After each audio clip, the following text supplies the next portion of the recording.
What if we could learn from outstanding leaders in business, sports, and education from some of the best voices in corporate America? Lighting the Path is a series of interviews with industry leaders whose stories highlight strategies that build purpose-driven cultures, engage and retain top talent, develop drivers that create high-performance teams, and connect people to the vision of your company. Join us to hear from game-changing, talented leaders whose paths make a difference at work and at home.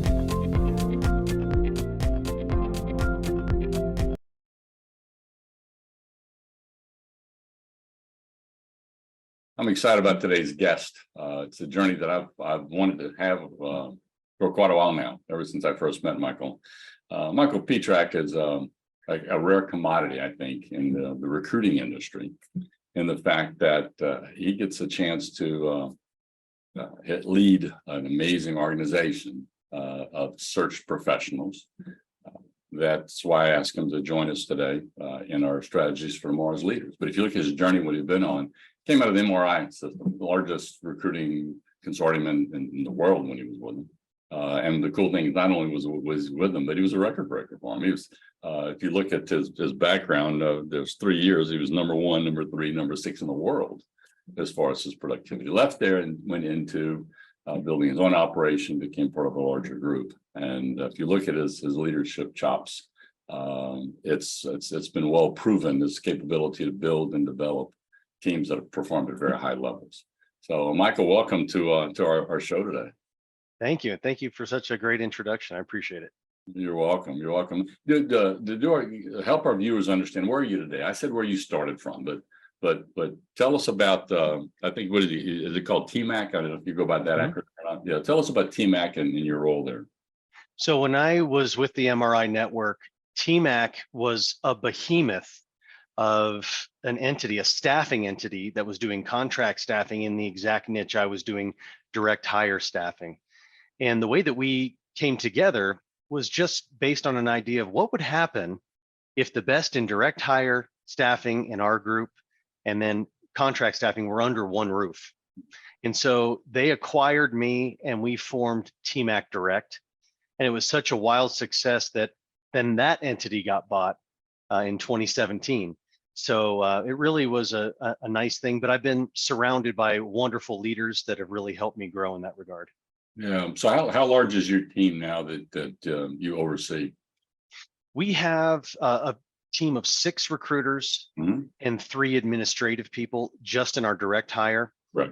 But the overall TMAC organization is about 45 people. Like that then. So it's what I refer to as we used to call ourselves this, the company I ran, Steverson, we called ourselves a premium boutique. Yeah.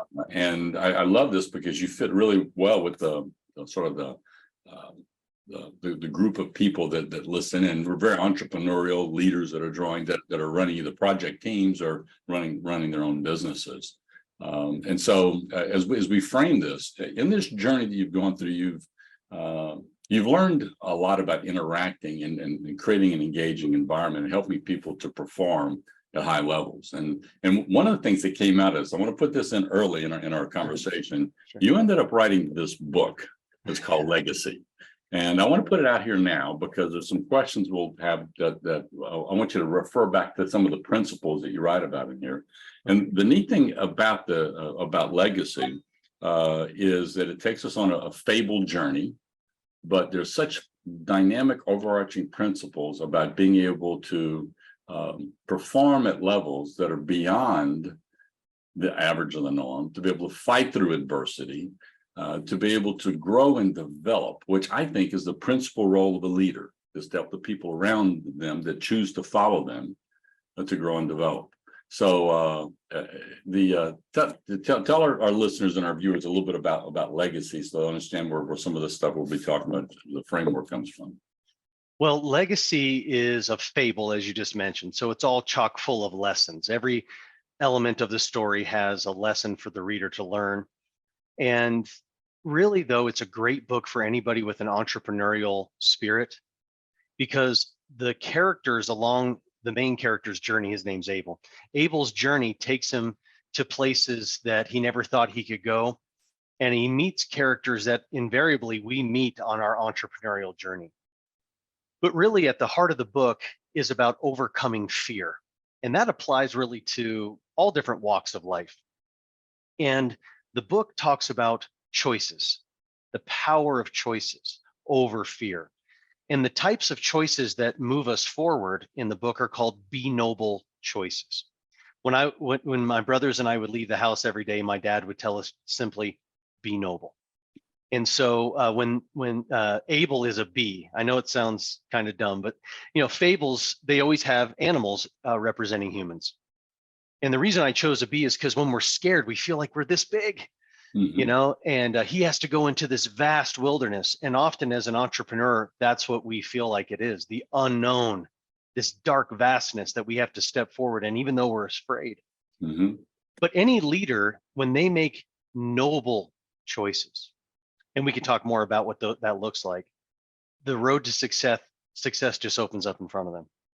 So tell me about your journey, especially I love the subject of fear. Yeah. And the reason why is I've shared with our viewers before, my background, you and I talked about this, that I suffered for about 12, 13, 14 years with severe panic attacks, which was extremely limiting for me.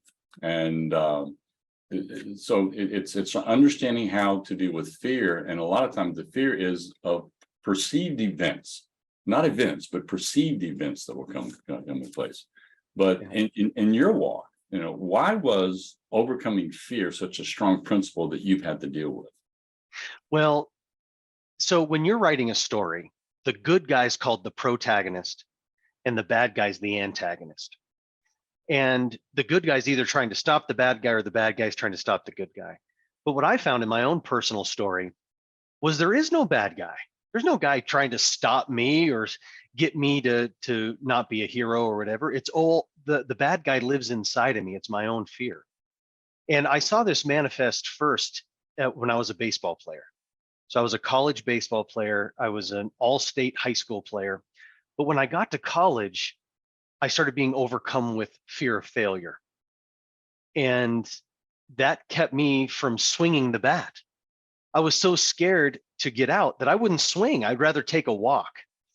But then I saw other people that were also scared of fear of failure, but that manifested in over preparing and hard work.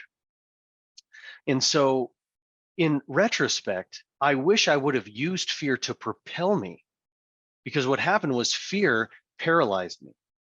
And so in my business, I learned that lesson, and I've been able to use fear to propel me forward. And so that's one of the main themes in the book, just because it's on my heart, and that was something that I've learned in my life. Yeah, well, that's that's why this message, your book, resonates so well with people. I've had fun, talking to other people about it and seeing how they've responded to it. Yeah. And it's because of it's an element, especially if you're in a leadership role. And not even just a leadership role. I think it's an element that what stands between where you are now and where you want to be, right, is this bridge that's fear, and you have a choice. Do you walk across it, or do you stay on this side of it? What have you learned to do with your team? Because I'm assuming you've had people around you that they'd have to step out of, let's just call it the comfort zone, right? Yeah. Because that's a big bucket. But that's where fear lives, right? Right. What have you done with your team to help them step in to that place of uncomfort, which is where true growth comes from? It's there's times I've used whips to try to do it. There's times I've tried to lure them with words, and everybody kind of needs a different prodding. But the bottom line is, it's not about lighting a fire underneath them, but lighting the fire within them. And for some people, it's just explaining to them what you see in them. That's what Abel's dad does for him before he goes on his journey. He paints the picture of what's beyond the finish line. He paints the legacy picture for Abel, that if he does this, there's that legacy. And so I think as a leader, our job is to paint that picture for the individual so they can really see themselves there. But there's also a part in legacy where Abel feels walled in by this fear. And it's a wall he constructed, and it's an imaginary wall. And he realizes that that all he has to do is climb that wall. If he can climb that wall, he can get to the other side. And so again, all these leadership tools are in the book. Yeah, yeah. So I love this thing about an imaginary wall from with the teams that you've led. What are some of the imaginary walls that you've seen people build up that they have to learn to climb over in order to be able to become the producer at the level that they want to and you want them to? The big one, Mike, is when it comes to a person that's only been on the fulfillment side. Mm-hmm. So they have an assignment, a job assigned to them to fill, and they fill it and they're doing fine. But then if we want them to become a business developer, to go and get clients, even though it's the exact same skills, the skills are no different. Instead of taking a job to a candidate, you're taking a candidate to a company. Mm-hmm. But there's this wall of fear. I can't do that. I don't have the skill set to do that. I don't want to negotiate. I don't, all these different things. As you mentioned, it's this imaginary, it's like a misuse of your imagination. Mm-hmm. Yeah. So as a leader, you have to dispel that story that they're telling themselves and paint a picture of success. Yeah, so it's what you're describing is it's the arch enemy that we have in our brain. I always talk about the fact that, you know, the what separates somebody from low performance and high level success is this, it's about this much right here. That's the distance, and what this much is right here. Okay, it's between our ears. That's what we think, because we have a tendency to make up stories of perceived obstacle, perceived responses, perceived rejection, perceived limitations. Yeah. And what you're describing is that the way you climb this imaginary wall is really by taking steps. What does your hero do in Legacy to climb the imaginary wall?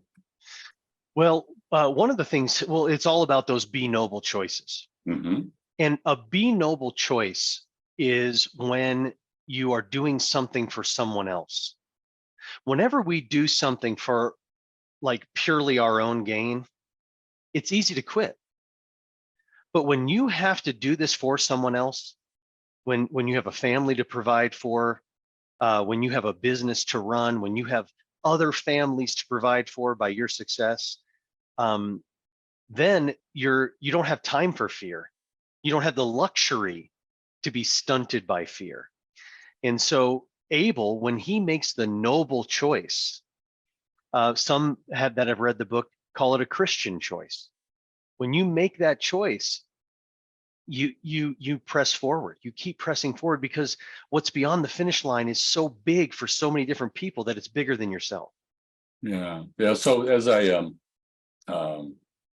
business leader, all right, what are some of the what you're calling noble choices? Mm-hmm. Have you had to wrestle with in your career in developing your business operations?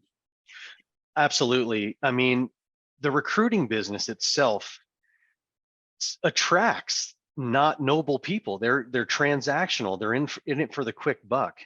And so when you run your business with noble qualities, with ethics, with loyalty, and those different qualities, it really is a differentiator. But at the same time, any business leader that may be watching this, it's important to realize the difference between fear and danger. Because danger is real. Fear is a figment of your own imagination. Okay, so acknowledging the danger is important.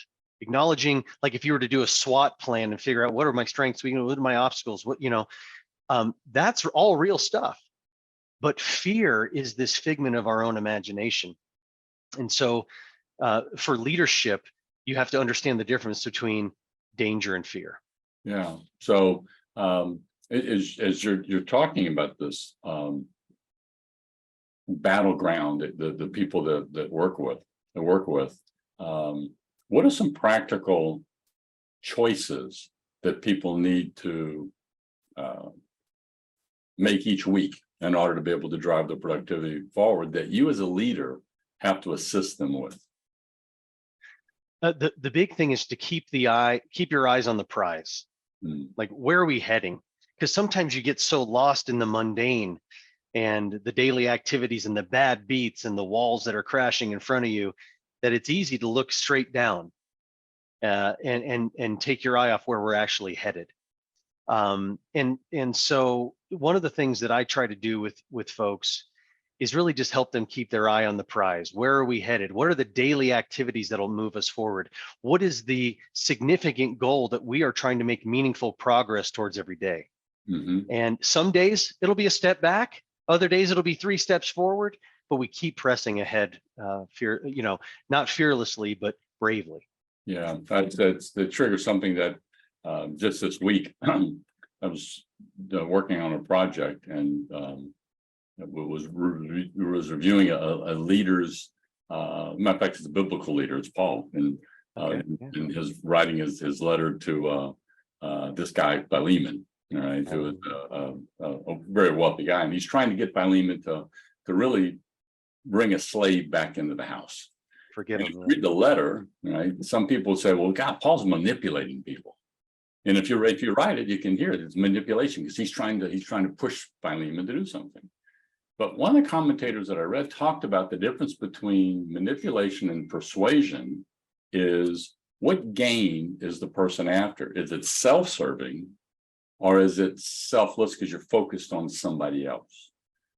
And in that particular case, that's what made his letter so powerful is he wasn't after himself. He was after Philemon, he was after this guy named Onesimus, who was a slave, and to help them. What you just described, I think, is really powerful. That as a leader, our role is to be persuasive, not manipulative, but persuasive by helping people accomplish and stretch and to grow in both stature and capability, and most importantly, a sense of involvement and an engagement with what's going on. And that ties a lot into the staffing world too, because remember that fear of business development. Really, all recruiting is not manipulation. We're not trying to talk a grown-up into leaving their job and taking a worse job. I mean, just to pay our bills. But we're trying to help them see what they don't have a purview to see. And it's not manipulation, and it is persuasion, but it's more about helping them be motivated to pursue something better. Because they're stuck in their comfort zone too.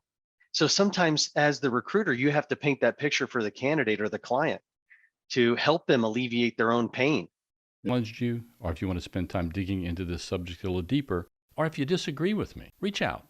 My contact information is on our website, lightingthepath.net, or email me at mike@mikelejeune.com. Also, look for me on LinkedIn. I'd love to connect our networks. Keep lighting the path for those who choose to follow you. It's more than a responsibility, it's an honor.